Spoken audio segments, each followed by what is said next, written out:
Hello and welcome to the SRCC podcast. My name is Siochana Kelly and I am one of the project workers here in the centre. Sligo Rape Crisis Centre offers support to anyone who has been affected by sexual violence. We are here to listen. We offer information, advice and a range of supports across Sligo, Leitrim and Cavan. You can contact us on 1800 750 780 or info@srcc.ie. Here with me today is Suzanne Gilmore, a member from Garda Siochana and Detective Sergeant with the Divisional Protective Services Unit, or DPSU, in Sligo. Welcome to the podcast, Suzanne. Thanks very much for having me. So to start off, can you tell us a little bit about yourself and what your role entails? Absolutely. So, like you said there yourself, my name is Suzanne Gilmore. I'm a detective sergeant based in Sligo, and I work with the Divisional Protective Services Unit, which covers the whole of Sligo and Leitrim. So our office is based in Sligo. I've been a guard myself for the last 17 years, and I moved into this role in July of 2020. So can you describe the role of the DPSU units around Ireland? Okay, so every division now has a Divisional Protective Services Unit. And I suppose that was a recognition of the fact that certain crime types need a specialist unit. So the remit in general of Protective Services Unit is sexual abuse and physical abuse on children, sexual offences in relation to adults, human trafficking offences, and within that, organised prostitution. So that's what the divisional units around the country deal with. There will be a difference from division to division, and that's really just to do with resources. So I suppose it stands to reason that the more members there are on a particular unit, then the more investigations they can take on. So us in Sligo Leitrim, there's myself, the detective sergeant, 7 detective guards, and 1 clerical staff. So I mentioned before we operate out of Sligo, but we would cover everywhere within Sligo Leitrim. So we take referrals normally internally. So by that I mean that an offence is reported to a member from Garda Siochana and they will realise that maybe it requires specialist services and they will refer it on to our unit. But we also engage very actively with our stakeholders. And again, thank you for the invitation coming here today. We would very much welcome other agencies referring people to us. So people maybe that they have met through the course of their work who they feel would need our services. So I suppose day to day, what I do as a supervisor is I assign investigations as they come in. So if somebody reports something and they want to have it investigated, I will assign a detective to do that.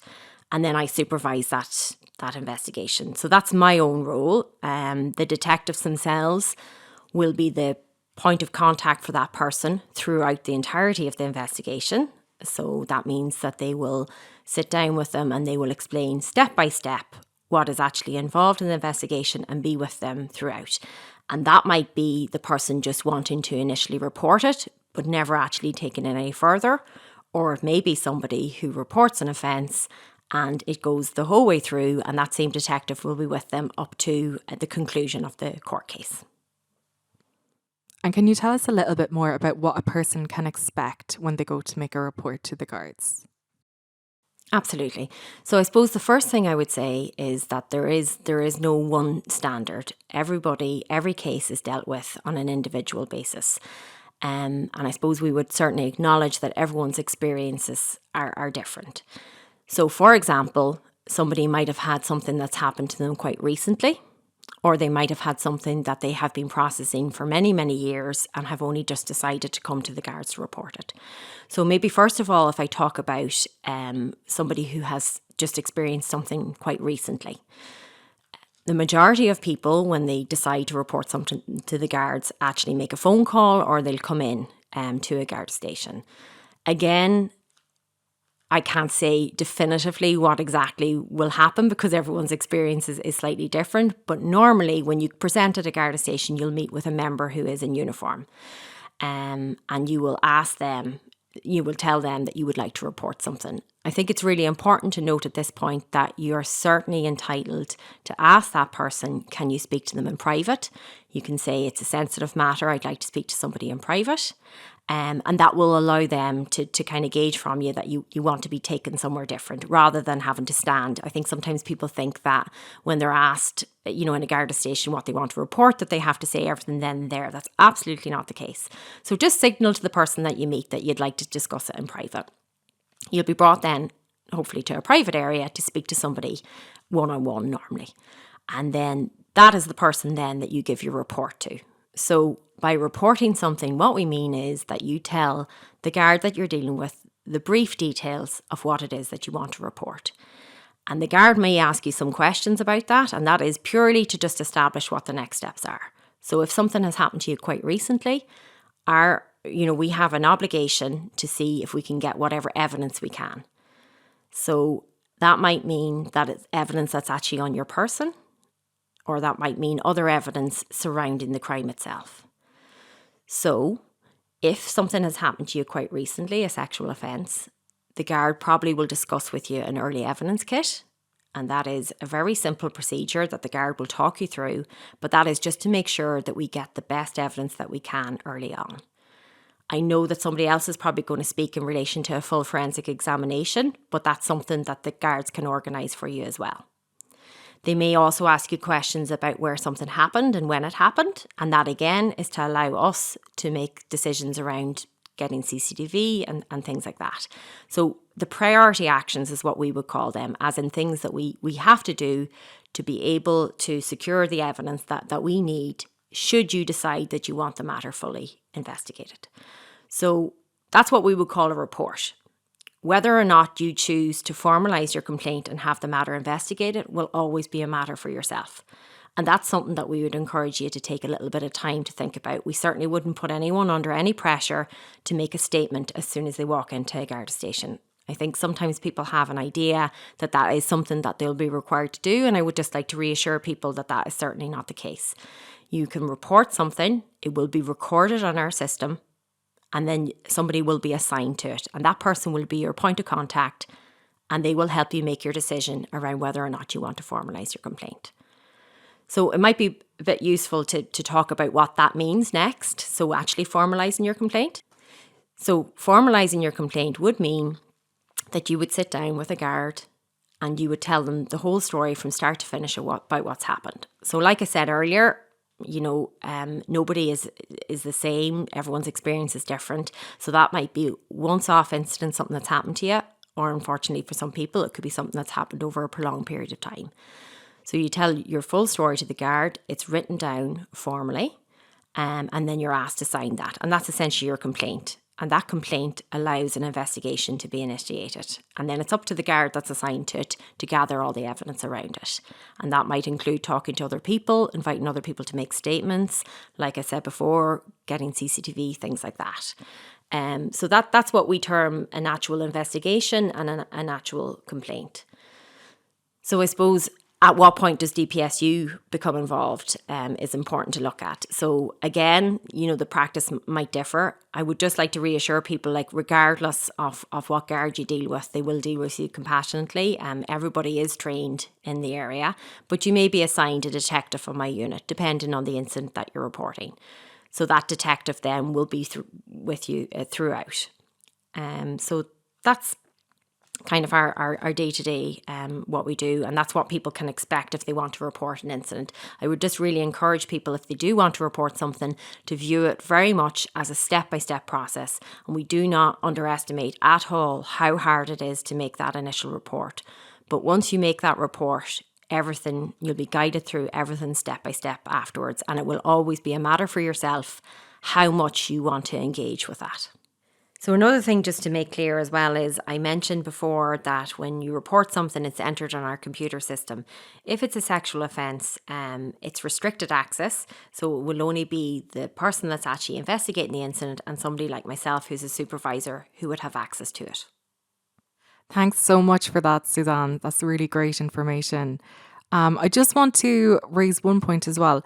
So if somebody does come to the guards and wanted to make a report initially, can they ask to see somebody of the same gender, or would that be an issue? No, that's a really good point, Shauna. Thanks for raising it. So, like I said, I would encourage people to ask to speak to somebody in private, first of all. Within our Victims Charter, there is also an obligation on our Garda Siochana to try, if they can, to provide the gender of guard that the person would like to speak with. So for some people, it's a complete non-issue. They're fine with whoever, but sometimes people will have a preference. And if we can at all, we will facilitate that. And certainly with regards to assigning a detective to a case, it would be a question I would always ask people. On my own unit, I have 5 female detectives and 2 male detectives. They're all absolutely excellent at their job, but I suppose we do have the facility that if people do ask for a particular gender, normally we can accede to that. There's no problem. Hello and welcome to the SRCC podcast. My name is Siochana Kelly and I am one of the project workers here in the centre. Sligo Rape Crisis Centre offers support to anyone who has been affected by sexual violence. We are here to listen. We offer information, advice and a range of supports across Sligo, Leitrim and Cavan. You can contact us on 1800 750 780 or info@srcc.ie. On this episode of the SRCC podcast, we are talking with Suzanne Gilmore. Suzanne is a member of Garda Siochana and a detective sergeant with the DPSU in Sligo. And can you take us through the process of an investigation? Yeah, so we talked a little bit earlier about reporting something to a guard. Once you actually talk about an investigation, what we mean by that is your formal statement of complaint. And the guard or the detective that's signed to that investigation, their job really is to complete an investigation file. Your statement forms the basis of that investigation file. And the guard or the detective will go and gather as much information as they can around surrounding your statement. And what the ultimate goal is that they forward a file to the Director of Public Prosecutions. And that file should contain as much evidence as possible to inform the Director. And it is the Director of Public Prosecutions who makes a decision about whether or not somebody is prosecuted. So I suppose a lot of times I think there is a bit of confusion. Sometimes people have an idea that it's guards that actually prosecute them, but for offences such as sexual offences that are so serious, it's never a guard that makes a decision about whether or not somebody's prosecuted. It is always the Director of Public Prosecutions. And I think it's important maybe to say at this point as well that the Director of Public Prosecutions deciding not to prosecute somebody is in no way an indication that that person doesn't have a credible story to tell or something didn't happen. Unfortunately, you're dealing with a criminal justice system and the director has to make their decisions the way they see fit. The guard's role is to gather all the evidence that they can and present that to the director. If somebody is to be prosecuted, that means then they're charged and they're brought before the courts. And again, that's a process and that's something that the same detective or guard will be with you step by step the whole way through. I would say that it can be very unnerving for people sometimes to hear so much information so early on. So I would say focus first on, if you've been brave enough to make your report, that the next thing really probably will be making your statement. And then to a certain degree, you can leave with the guard after that they will carry out their investigation. And if a person under the age of 18 or a vulnerable person were to make a report, is there any special considerations that are taken into place? Yes, absolutely. So we have a different process to deal with people who are under 18 and people who have an intellectual disability. And there are specially trained interviewers who carry out those interviews. And I suppose ordinarily, what would happen is that if a matter does go to court, the person will be required to give evidence themselves. There are measures in place to try and make sure that doesn't have to happen if the person is under 18 or has an intellectual disability. And for that reason, their statement is actually recorded on a DVD, and the hope would be that the judge would accept that and that would be played in court. I suppose at this point it might be just important to say as well that regardless of whether you're under 18 or anything like that, the statement will be taken in a way that makes you feel comfortable. And that might mean that we go somewhere that isn't a Garda station, for example. And something else just to mention there as well that maybe I didn't mention before was that a detective doesn't wear uniform, they wear plain clothes, and don't drive marked patrol cars or anything like that. And I suppose members of my unit would have a real degree of flexibility, as in if you wanted to talk to them at your own home, for example, or if you wanted to meet them in a completely neutral location, that would be okay. And I would really encourage anyone that makes a report to the guards to make sure that they get across themselves if something is making them feel uncomfortable. So, for example, if you are in a Garda station and you don't feel comfortable in that setup, it is okay to say that. I can't guarantee you that, that we'll be able to change that or whatever, but I can certainly guarantee that the person that you're dealing with will acknowledge that. It's totally fine to say if you don't feel comfortable with something. Thanks for that. And are there any challenges that you face within your role? It is a challenging role. I mean, I think the subject area in general, it's not a nice subject area. We are dealing with people who often have experienced real trauma and are at potentially a very low point in their own lives. And I would be lying to say if sometimes, that didn't impact on you yourself. You feel great sympathy often for people that report things and a great sense of responsibility that they've trusted you with their story and a responsibility to do your best for them. But I think sometimes, I suppose just speaking personally, you have to acknowledge that you can only do what's within your own, role to do. And we would like to think that people will get, the outcome that they would like out of reporting something to Garda Siochana. But unfortunately, that's not always the way. And that's really challenging. I think just in general, in a world where we're increasingly influenced by technology, that brings a lot of challenges. I mean, we would see a lot more reporting of people who have been victims of things that have happened online or potentially assaults or things that have been filmed and been shared online. And that brings an awful lot of challenges because to a certain extent the technological world is quite unregulated and it can be very, very hard for people that are dealing with those situations. So many challenges in the role, but it's also a very rewarding role. And that was going to be my next question. What do you like about your role? I'm very passionate about the work that I do. I think in relation to sexual violence and domestic abuse, it's hard work, but it's work that's very, very necessary. And I feel very strongly about doing it. I have an excellent team. I couldn't give them enough praise. And they really kind of fuel my resolve to do the best job that I can do because I see how hard they work and I see how hard they work for the people that they deal with. So that's what I really like about my job, my team, and the kind of sense that we're all working together towards a common goal. And we ask everyone who comes on this podcast this question, but what do you like to do for self-care? That's a really good question. I suppose anyone that works in a challenging role, it's really, really important to have good self-care. And I would really emphasize that with my team as well.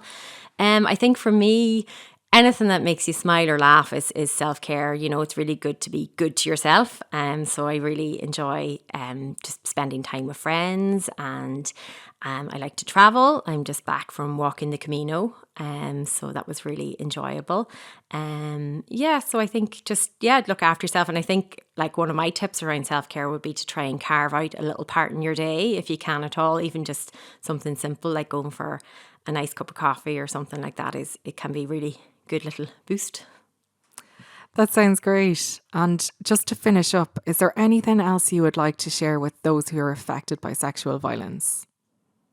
I suppose maybe just to reassure people, I think I said it before, I can't imagine how daunting it is to have had something so serious happen to you and have to think about all the decisions around it, how overwhelming that must be. And I know for a lot of people, they might never have had any engagement with the guards, and the thought of having to go into a Garda station to tell somebody so personal, I honestly can't imagine it. But if I can at all offer any reassurance that, we're human beings as well. We all have family members. A lot of people who work in the area have been affected themselves. I think just if I could reassure you at all that we are human, and we will be compassionate, and we will talk you through step by step. And if you feel that, that you've reported something and that you're not getting the service that you really deserve, don't be afraid to speak up and say that as well. So just to really, I'd love to just reassure people that we will take you very seriously, and we will work as hard as we can for you. Thank you so much for sharing all that with us today. Thanks for listening to the SRCC podcast. If you would like more information, some support, or if you would like to make an appointment, please get in touch with us on 1-800-750-780 or info@srcc.ie. We're here to listen.